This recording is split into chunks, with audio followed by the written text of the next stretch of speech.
It's so intense. Oh my God, it climbs so fast. And number 2. Oh! And ha ha ha! Oh, What? 1, baby!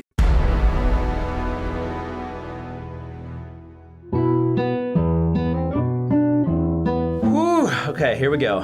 What is this? I just watched this a few days ago. I'm already confused. What's going on? Most subscribed YouTube channels. Oh wait, the years? Look, 2011. Oh, what? Whoa. It's showing them Oh, change. with the time.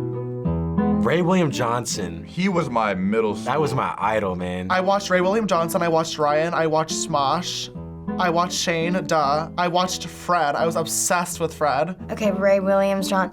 You know, whenever somebody's the top #1 YouTuber, I never know who they are. Oh, Dude, whoa, we're there. Whoa, we're Look trading at you, blows. Dude, look at you go. Go, Smosh, go, Smosh. You know what's funny about Smosh? I interned for Smosh like 100 billion years ago in college. I'm proud of Jenna. She's doing her thing. I love Jenna Marbles. She was the first YouTube video I ever watched in my entire life. The race for the top it's interesting, just looking back, like, man, Ray William was on top, and so is Higa. Lonely Island is a little surprising, but I guess they did have that song. I Just Had Sex song. PewDiePie, there he goes. PewDiePie, he came up. Wait, what? He dominated. Oh, there's PewDiePie. Ray Williams still holding strong though right now. And number 2. Oh! And ha ha ha! Oh, What? 1, baby! There was a good while when it was like Smosh, Ray William Johnson, Higa. There was quite a battle. Oh, there's One Direction, hell yeah. 1D, come on baby, One Direction! One Direction! Yeah! College Humor, Epic Mealtime, The Ellen Show coming in hot. This is really cool. Oh, epic rap battles. It's going so fast. Oh wow, look at PewDiePie. Suddenly his things is like, His meter is moving so quick. PewDiePie! Look at him. He's just like going up. Oh my gosh. I wonder what videos PewDiePie made that really got him. Yeah, like what? How did he make that jump? oh. Wow. There you are. He came into the scene and then rose up in a matter of like a year. We made a really fun video when he overtook us. We filmed a little video of us taking a crown and putting it on his head. If you want to look fabulous, you can't go without that, right? Yeah, I want to see him find that crown and put it on T-Series' head now. So it's PewDiePie, Smosh, Hola, soy Herman, Jenna Marbles. Wow, what an era, 2013. Oh, there's PewDiePie. Taking the lead, the commanding lead. PewDiePie just left everyone in the dust. What? I feel like it gives hope to people, you know, because like anything could happen to any person. You know, like PewDiePie wasn't on the top list in the beginning, and then he just came out of nowhere. Higa. Oh, Ryan's going down. Hey, the Fine Bros! Hey! Fine Bros, hey, it's my channel. Favorite, best channel. Best channel, man.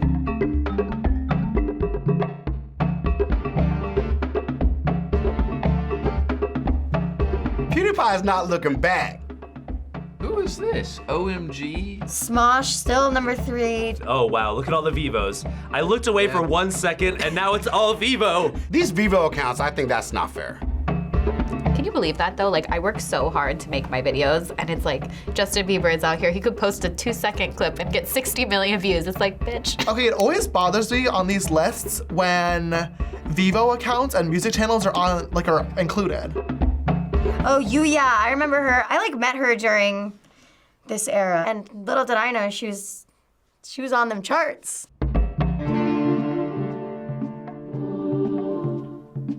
Oh, Fine Bros. No, come back. No. All right, there's 3 guys I don't know. Dude, the rate at which PewDiePie grows is Yeah. it's like a trained sprinter and then children. Yeah. Uh-oh. What did Fernand Flute do that year, that month? He's climbing. Where'd Higa go? Yeah, what? Oh, Ryan. Dang, Dude Perfect. That's a good channel right there. Oh, there's T-Series. God dang it, here they come. T-Series, oh no! 2017.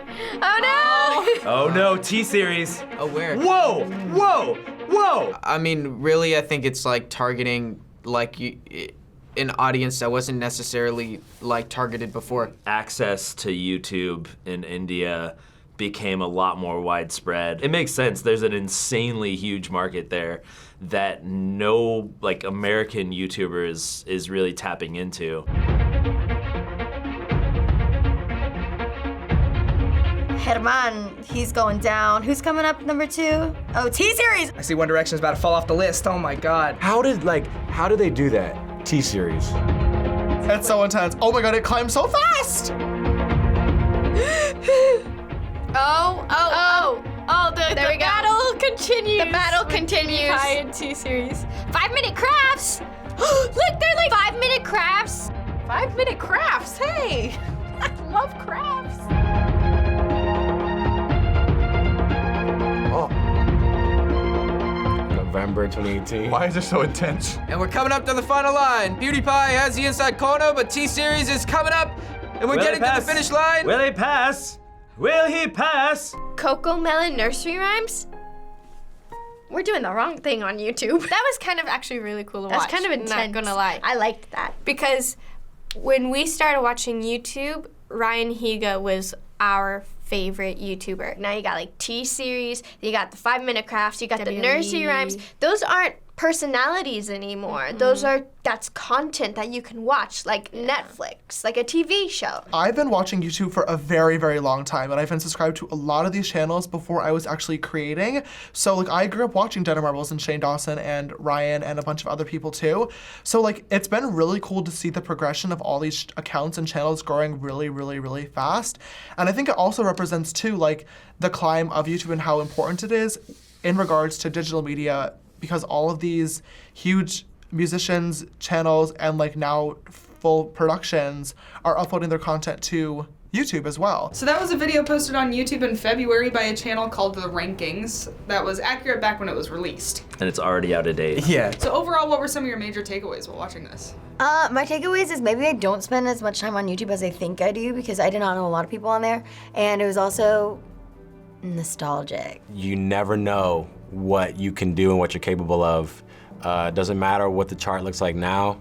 You can, if you want to be at the top, you know, it's possible. And you can be here one day, gone the next. Yeah, that too. It's cool. You know, it's cool to see like things go, especially like from way back when it was like the most subscribed channel was 10 million. It's like, oh, sis, no, wait. Just to like really see the crazy drastic change of like top YouTubers with tens of million subscribers, and then somebody just comes in within a year, like a short amount of time, just pass them up. It was cool seeing it because like, I mean, you obviously you know like some of the names and you're like, you know that they're popping, but to actually see the growth from like when they like initially started kind of, and then just go on and just see how many they gained and like how fast too. If you like look at the date and then you look at like their thing, it's just like, oh my God. Nothing was like surprising to me just because I've been watching it for so long. So like I've kind of actually watched this happen. And there was also a lot of channels that I assumed would still be in the top that like kind of went down as well over time, replaced by like WWE and Vivo channels and like 5-minute crafts. I guess we're all just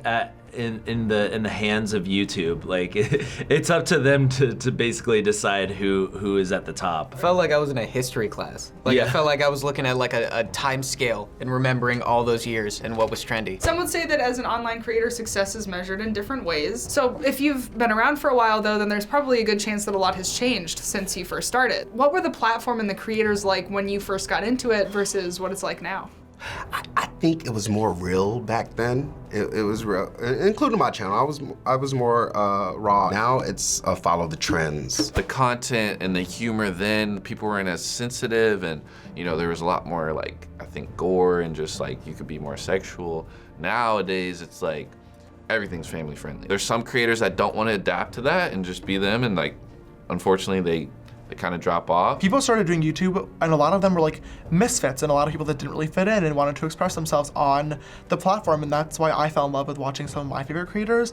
And I think now it's much more tailored towards like being an actual business, as opposed to before it was like a hobby for most people. YouTube back then was definitely personality based, and whereas now it's more like content based. Like you have T-Series, you have the nursery rhyme channel, and the 5-minute craft thing. That's just not personalities, whereas back in the day, you saw all these names of these YouTubers. So as you saw, who is popular or on top when it comes to YouTube channels is constantly changing. A lot of the creators that you saw in the rankings grew and are sometimes not perceived as popular as they once were, while others were able to maintain their popularity despite how the site has changed. What has been your own experience with the process of growing and falling when it comes to YouTube and your popularity on the platform? You know, I find that, you know, it can be very, you know, saddening sometimes, you know, like when you are doing well and then you just start doing bad, like it gets to you, you know. I can understand why people would have like, they say like social media causes mental illnesses and stuff. Like I could see it, I don't allow it to. I wish I could say, oh, I don't worry about it, but it's definitely something that I think about. Sometimes I think about it all the time, like even when it's on a video by video basis, it's hard not to think about. I have to then tell myself not to let affect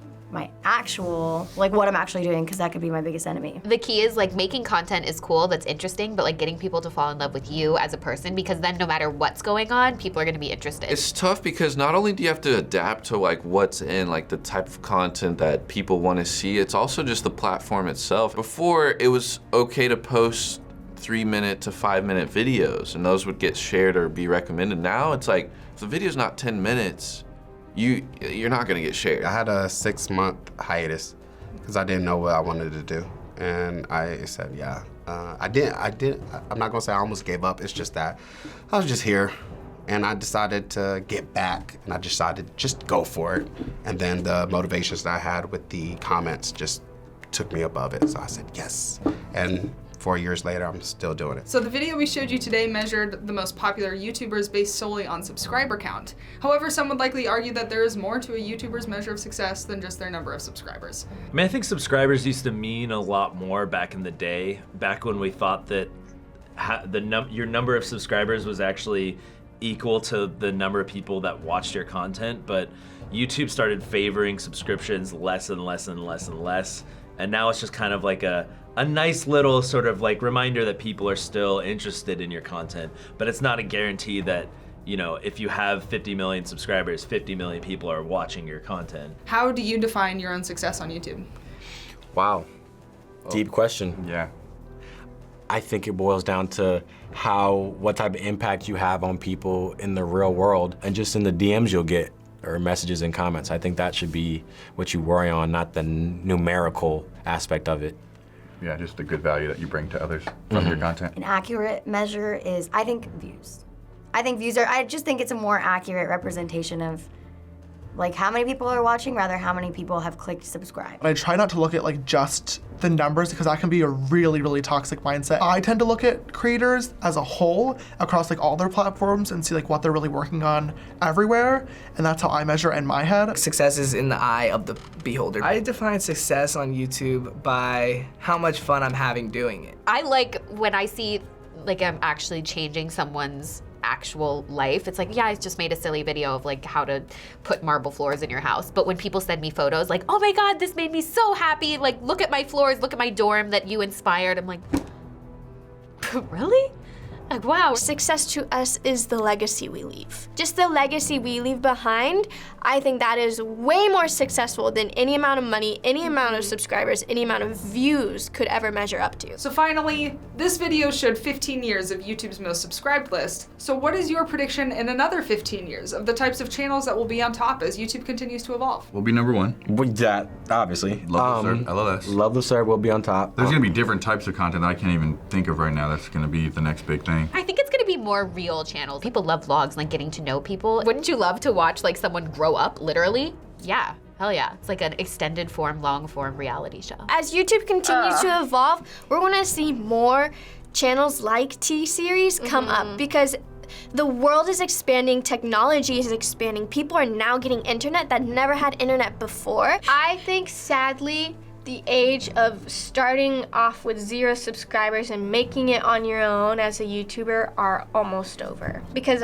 the days of doing it by yourself and talking to your camera are still there, but they're slowly going to die out, which is so sad because that's what YouTube was made. As YouTube sort of penetrates other large markets, you're gonna see a more like multinational kind of list. So India, I'm sure, will just it'll all be Indian channels in like 5 years, unless China opens up to YouTube. Yeah. Like it's all gonna be Indian channels. Everyone watches videos and shares stuff. It's just whether or not you're using YouTube to do it. Thanks for watching this episode of YouTubers React. Check out all the creators featured in this video. Links in the description. Which channels do you think will make this list in the future? Comment down below. Bye. Hey, it's Sierra, producer here at FBE. Thank you so much to all the creators who came in to shoot this episode with us. Make sure you go support them by subscribing to their channels. Links will be in the description down below. Bye, guys.